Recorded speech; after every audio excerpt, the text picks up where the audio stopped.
যে ৩-৪টা আছে এই ৩-৪টার পরেই আর করতে চাই না।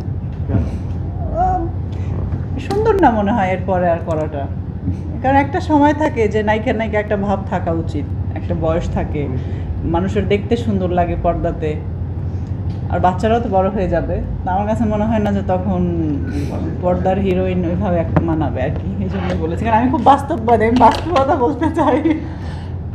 আমার মনে হয় ইন্ডাস্ট্রিতে নায়িকার যারা আছে এখন প্রমিনেন্ট নায়িকা তাদের সমানই বয়স, তার থেকে ছোটও হবে বর্ষা, তারপরেও বলতেছে নায়িকা না কে লাগতে হবে স্ক্রিনে। কারণ আমার আর তো অনেকে বয়স না, বেশি হওয়ার সবকিছু তো সত্ত্বেও বলে যে আমার বয়স ফ্যামিলিটা কম। আসলে খুব ইম্পর্টেন্ট। হ্যাঁ, তো আমি তো আসলে হ্যাঁ।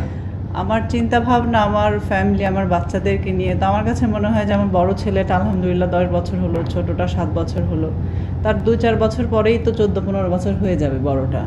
তো এটা আসলে দেখতে ভালো লাগবে না যে আমার মা মিডিয়াতে কাজ করছে বা এটা সেটা। বাট আমার হাজব্যান্ডকে না আমার কোনো কথা নেই, আমি সবসময় বলছি যে ওই যে যেটা বললেন আর কি, ওইখানেই বলছি যে আমি মেয়েদের বাজারে ওকে ছেড়ে দিতে পারবো, আমি রিল্যাক্সে ঘুমায় থাকবো, আমি জানি ও ঘুরে টুরে সুন্দর মতো চলে আসবে, তাকাবেও না কারোর দিকে। তো ওই বিষয়টা এরকম আর কি।